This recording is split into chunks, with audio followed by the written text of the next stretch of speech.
Well, good evening, everybody. Welcome to War and Peace. Kabbalah Decoded. Tonight's lecture class is on the concept of war and peace, which was a famous novel, but we're not going to talk about that. Okay.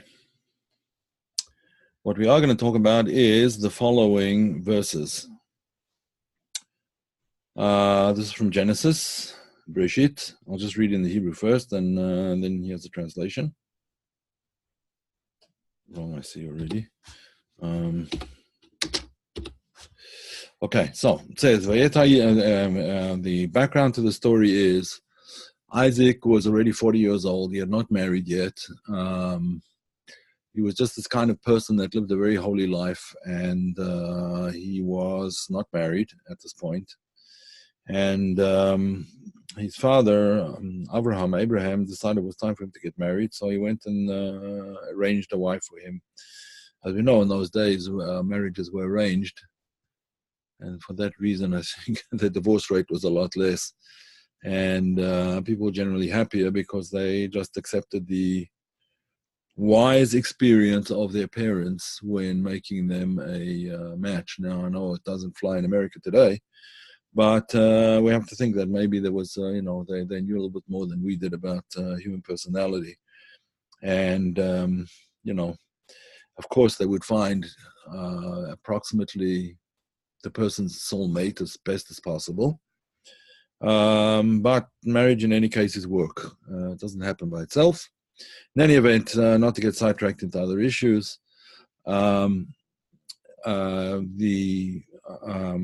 Abraham made sure to find a wife for his son, and that was in fact Rivka. Problem was that Rebecca was barren. She could not have children. And this is where we begin. What do you do when you don't have children? So, most people, I guess, would go to doctors and so on and so forth. But Isaac and Rebecca both decided the best way to approach this was to pray. That's what they did. Isaac, actually, this is not in the verse over here, but anyway, it's not in the Hebrew. Right, she was sterile, and Isaac pleaded.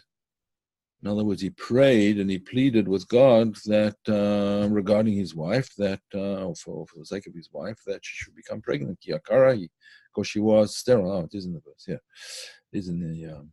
Okay, sorry about that. That because she was sterile. Hashem, and God answers him. He grants his plea. But Rivka Ishto, and Rivka became pregnant. Rebecca became pregnant. And the children struggled within her womb, within her. She didn't know that she had twins, but she finds this out later on. She didn't understand what the struggle was all about. The children struggled within her, and she said, why am I here? What is this all about? What is happening to me? What's going on?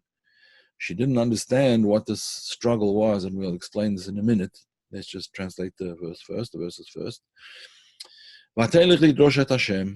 And she went out, she went to inquire of God. In other words, she went to the prophet of that day. Well, husband is one of the prophets, but she went to another prophet. You don't ask your husband about these things.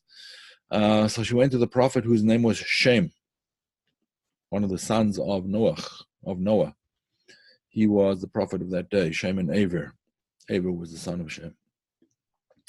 And God said to her, there are two nations in your womb, right? There are two forces, there are two powers, as we'll see. And two forces, two powers will separate from your womb. They will struggle against each other. As we have it here, the upper hand will go from one power to the other. And finally, Veravia avodet Sa'ir, and the older will serve the younger. The older one, or the greater one, will serve the younger. This turned out to be obviously Esau and Jacob. Esau was born first, and he was the older one, Yavod Sair, and he would eventually have to subjugate himself or become subjugated to Jacob. So those are the verses, and there's a number of very interesting questions and explanations of what's going on over here. So let's just look at this verse over here that talks about the children clashed within her. Let me just highlight that for you there. Okay, the children clashed within her. And when this occurred, no period over here. She asked, why is this happening to me? And then this is supposed to be, as you can see, I did this in a hurry. She went to seek a message from God. Okay, so what is this concept of the children were struggling within her? What were they struggling about? Now, quite simply, as every lady who has ever had a child knows, sometimes the child kicks and it seems to be it's obviously moving around and so on, and it's kicking. And when there's two children, if anyone's had twins, I assume that the kicking is double or maybe more, because the space is more confined and they're going to move around and it's probably difficult and so on and so forth. It's a pretty amazing thing that there's then they actually managed to maneuver and live together in the womb, two children. So in any event, these children are kicking around and she's like very disturbed by it. Now, obviously she went to the midwife or her mother, or her mother she didn't go to, but she went to other women probably. And that's like, what's going on? Why am I getting all these? So the woman probably told her, the women or the midwife or whatever told her, this is perfectly normal. Maybe it's happening to you a little bit more, but nothing to worry about. That's what would happen if she went to the gynecologist as well. That's what they would tell her. But we're not trying. Obviously, there was something more to it than just the normal struggles of the normal movement of children, even two children in the womb. And this was obviously something that was more than. There was something here that didn't quite fit. So she decides that there's got to be something going on. Why? The sages explained in various ways. They were fighting so. One explanation. They were fighting so, how shall I say, intensely with each other that it looked like one might kill the other. And of course, she didn't understand that there were twins in there. She just thought it was one kid. Like, what on earth is going on? This kid is like really doing the Zumba in my womb over there. He's, dancing around, and it's just like, obviously it was very uncomfortable for her. Another explanation that the sages gave is that whenever she passed a holy place, a place of worship, a place of study, one of the twins tried to get out because we got all excited, and whenever she passed the house of evil, the house of idolatry or whatever, the other twin try to get out. But she didn't understand, like, what's this kid up to? Sometimes he's like this, sometimes he's like that. Sometimes he wants bad things, sometimes he wants good things. What's going on? Another explanation is they were fighting about what their inheritance would be. In other words, what their lot would be. One was saying, according to the sages, they were fighting about this world and the world to come, this world and the spiritual world. And the simple explanation is Jacob was saying, I want the spiritual world. And Esau was saying, no, I want the physical world. I want the material world. So then why are they arguing? They must have been arguing, both of them wanting the same thing. They must be wanting the same thing. They both want the world to come, and they both want this world. And that's what the argument was about. Otherwise, they would have been able to settle the issue. And in any event, she goes and she seeks a message from God, and God's word to her was 2 nations in your womb. Okay. And then when the children are born, each goes his own way, kind of thing. Jacob is Ish Tam Yoshev Wahalim, a very pure and holy kind of person, and Esau becomes a real troublemaker. He's up to no good.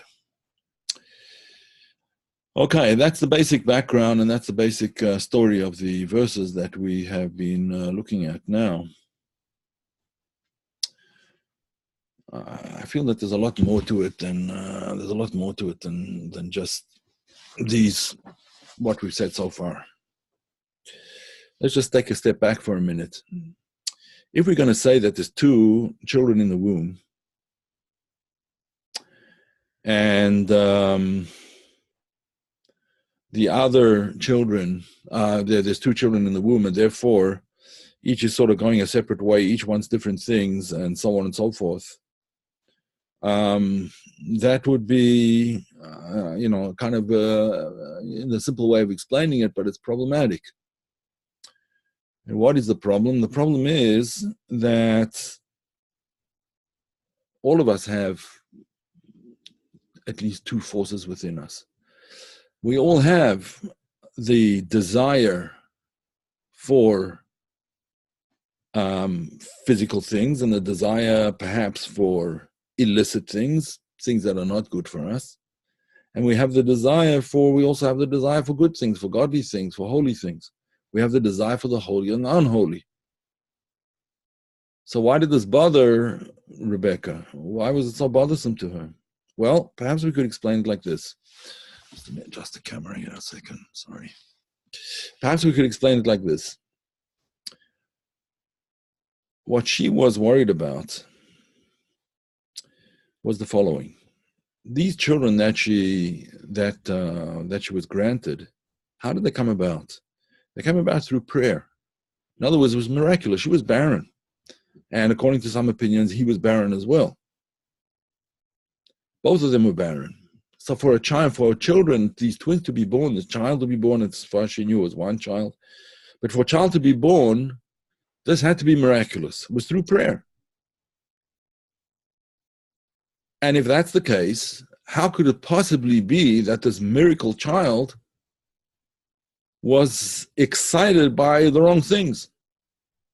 So that when she passed by her house of idolatry, this child was trying to get out.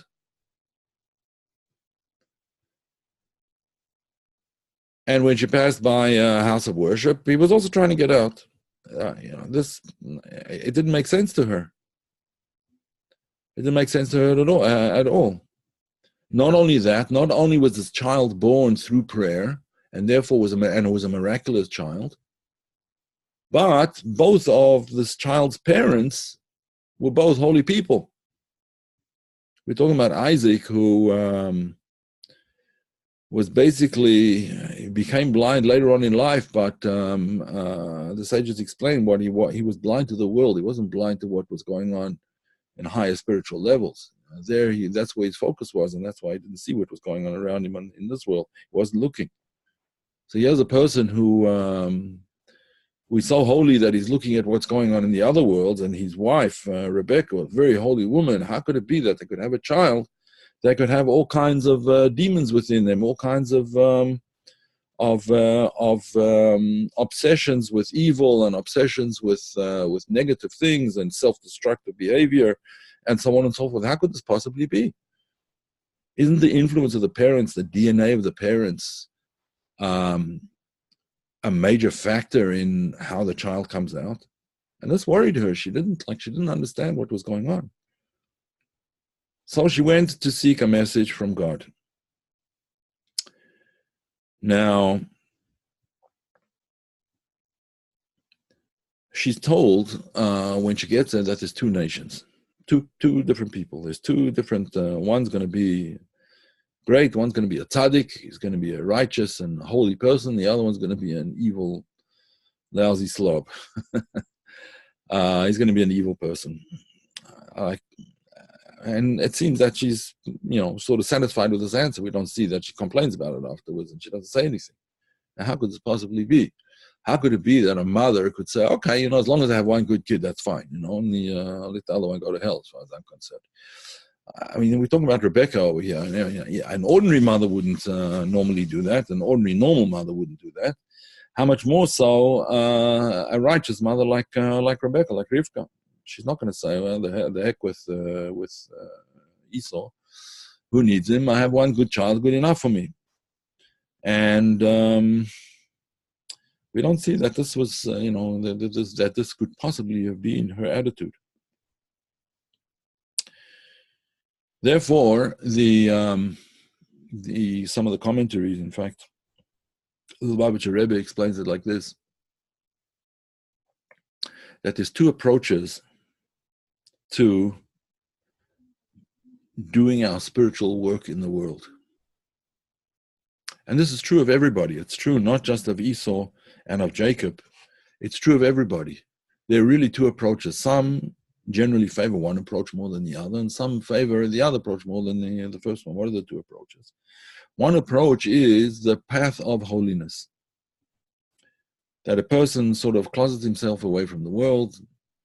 In Jewish terminology, would sort of lock himself away in the yeshiva and in kollel. He wouldn't have what to do with the world, and he wouldn't be involved in the world.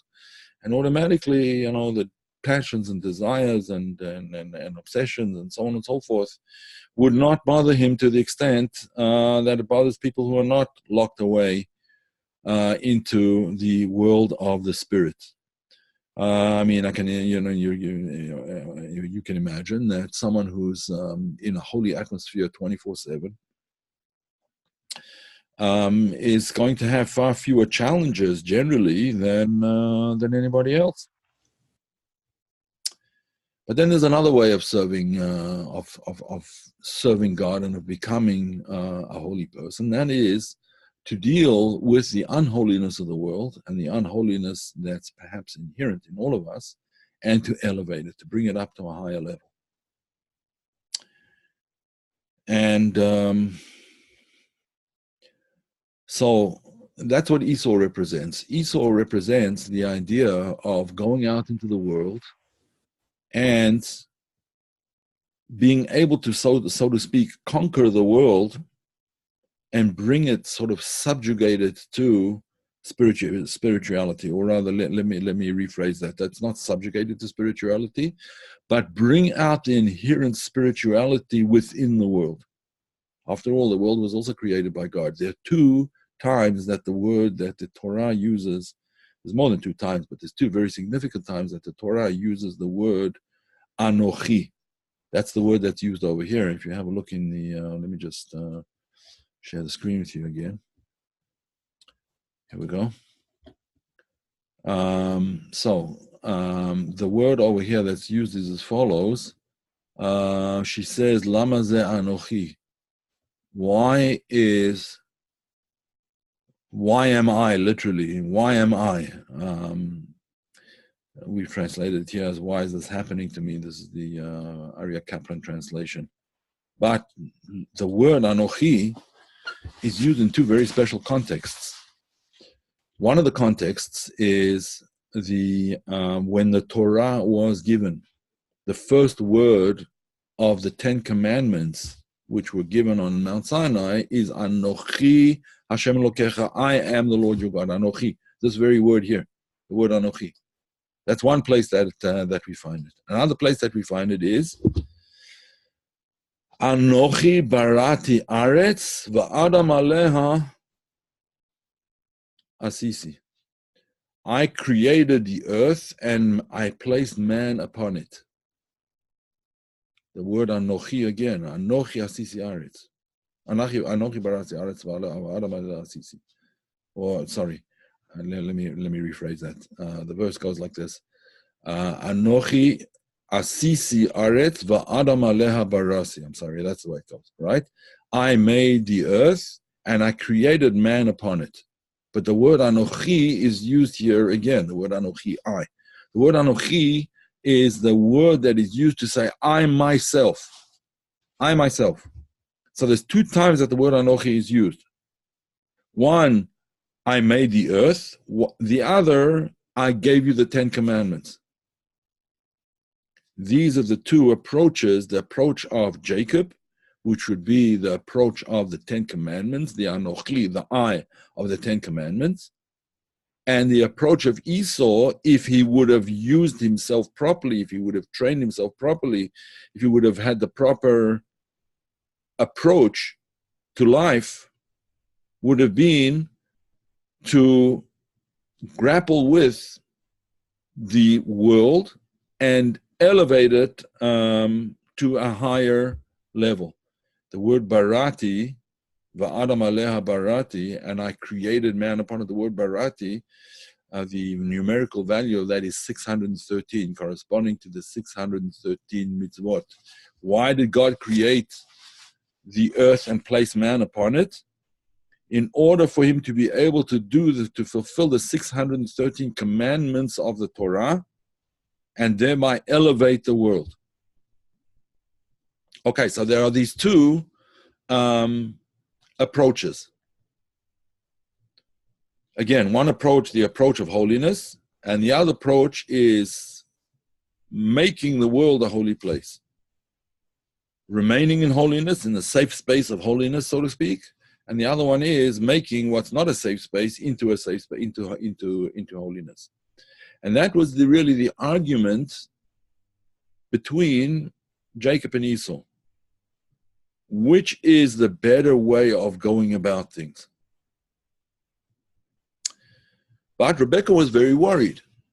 Why was she worried? First of all, she thought that was one kid. Well, if the kid is not sure which way he's going and he's constantly going from one to the other and the other to one, it's not going to work out too well. You know, you have to put in a lot of time, a lot of effort into each of the areas, and you can't go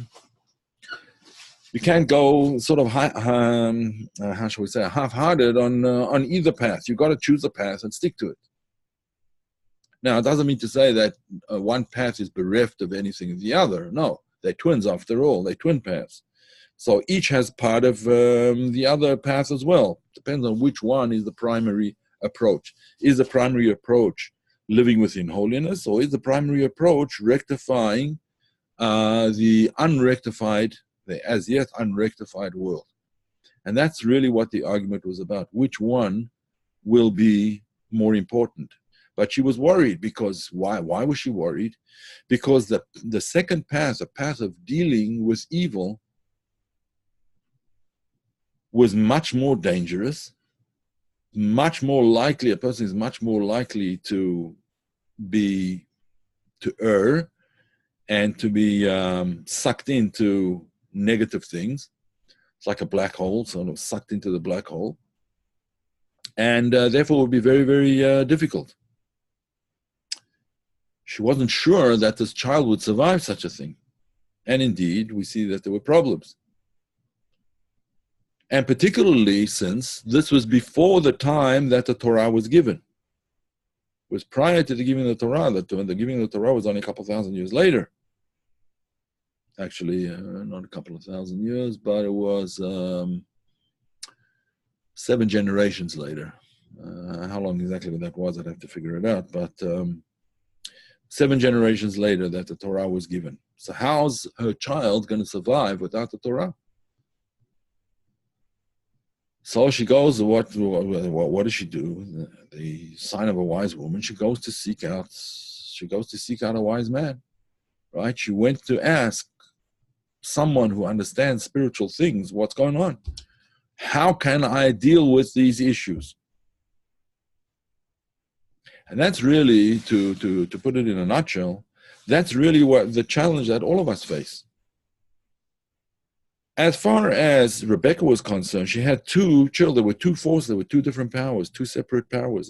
There was the Esau type, and then there was the Jacob type, and there were 2 separate people. Our problem is much more compounded. We have both of them inside of us. We have both of them. She had them inside herself as well, but when they were born, they separated their ways. They were 2 different people. But with us, they remain with us for most of our lives. For the average individual, yes, there's some that manage to overcome that negative side in themselves, which is called the Yetzer Hara, the evil inclination, or better still, the inclination towards evil, and the Yetzer HaTov, the inclination towards good. And we are born with both of those things. Now, one of the critical issues over here is that it doesn't matter who your parents are. You can see in the case of Jacob and Esau, their parents were the greatest saints in the world at that time. Isaac and Rebekah, Yitzhak and Rivka, great saints. But DNA does not pass on qualities of character that one has to work on. It just doesn't go in the bloodstream, unfortunately. This is something we all have to work on our own. We have to all work on overcoming those demons, if that's the path, or we have to work on remaining and constantly advancing in holiness. The truth is, we have to do both together, since we're both of these. We encapsulate and encompass both of these things. So her difficulty was, we don't yet have the Anochi of the Torah. We weren't given it. It wasn't given to us yet. We don't have the Anochi. We don't have God who was given to us. We don't have the path of God that was laid out in the Torah. We don't have it yet. So what are we going to do? And the answer is, as he says in the end of the quote, the greater one will serve the younger. The older one will serve the younger one. What's the older one? The older one is the one that comes first. The one that comes first is actually the power of the Yetzer Hara, the evil, the power of evil, the inclination towards evil comes first. It's only when a person is born, he was already born with a Yetzer Hara, with an evil inclination. It's only later on, at the age of bar mitzvah for a boy, 13 for a girl, bat mitzvah 12 and 1 day, 13 and 1 day or 12 and 1 day, that the nefesh elokit, the godly soul, and the positive influence of the Yetzer Hatov, the desire to do the right thing, the inclination to good and to righteousness, that only comes much later. And therefore, we have the struggle from the outset, from the time that we're born, really, we have the struggle. It's becoming ingrained in us, and we have the older and more powerful one who's in charge. But the answer is that if the greater one will serve the younger, then everything will work out.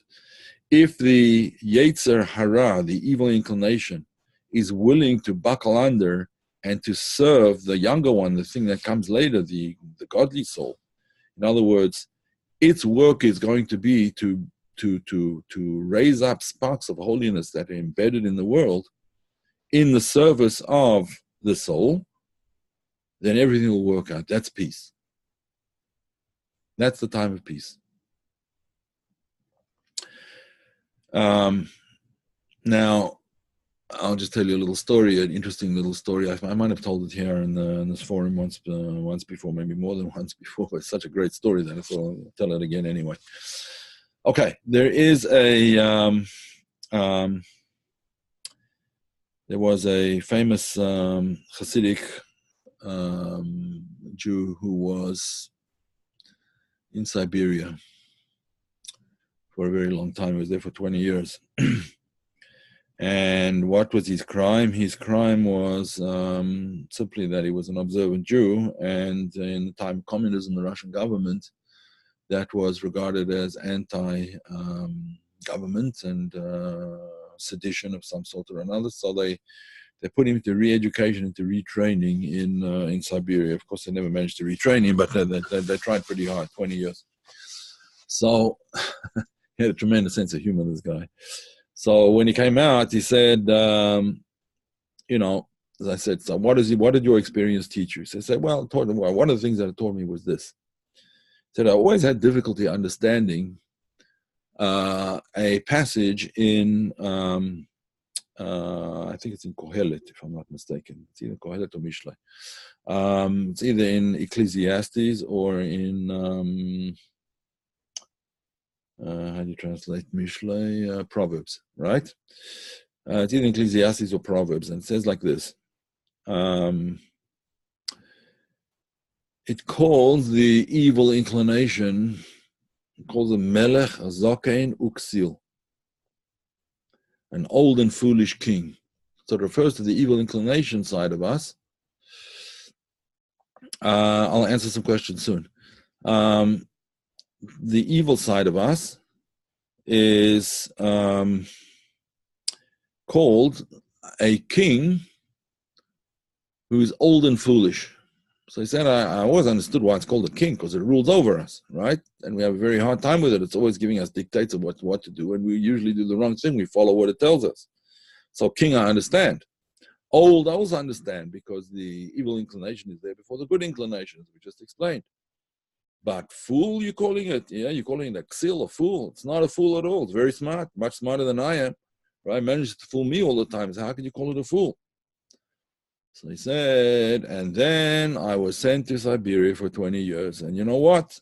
The damn fool came along with me. He didn't leave me behind. He could have stayed at home, back at home in a nice warm bed, and eating good food, and resting on the Sabbath, and so on and so forth. No, the damn fool came with me to Siberia. Okay, so the Yetzer Hara, or the evil inclination, this inclination to do the wrong thing, to be inclined to do the wrong thing, is only negative if we allow it to rule over the younger one. But if it serves the young, in other words, if it serves the Yetzer Hatov, the good inclination, the inclination towards good things, the altruistic side of ourselves, then it can be very powerful, extremely powerful. Rav Tvuas B'Koach Shoret says there's great power in an ox, enough to till all the fields. In other words, to plow the land. You can plow the land with the power of an ox. In other words, you can prepare the way. You can do what needs to be done. You can make it productive. You can make a whole farm and produce and so on and so forth, using the power of the ox, using the power of the Yetzer Hara, of the negative forces within us, which after a while stop being negative and are just sort of natural forces, and then eventually they can be sublimated and raised up to an even higher level. They become kind of human. These forces can become positive.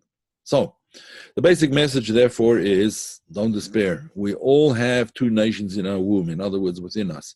We all have these two aspects. Unless a person's worked already so much on themselves that they've gotten rid of the negative aspect completely, which is very commendable if you manage to do that. And the idea is that we're all going to be faced with challenges. There are challenges right throughout life, from the beginning to the end, until we take hold of ourselves. And even when we take hold of ourselves, there's no guarantee that we're going to win every battle.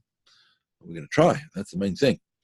But the idea is that we are endowed with this unfortunate inclination, and we have to seek out wise people, wiser than ourselves, to help us deal with such things if we are having difficulty with dealing with it ourselves. And that's basically the lesson for today. Okay, so let's have a look at a few questions over here. Was Isaac also sterile? Yes, according to some opinions he was. Why did God wait until Rebecca and Isaac prayed to make the pregnancy happen? That's a good question, and probably the answer to that is that God wants, the commentators say God wants the prayers of the righteous. But it's more than that. God wants us to be a participant in our own good fortune. If we're just given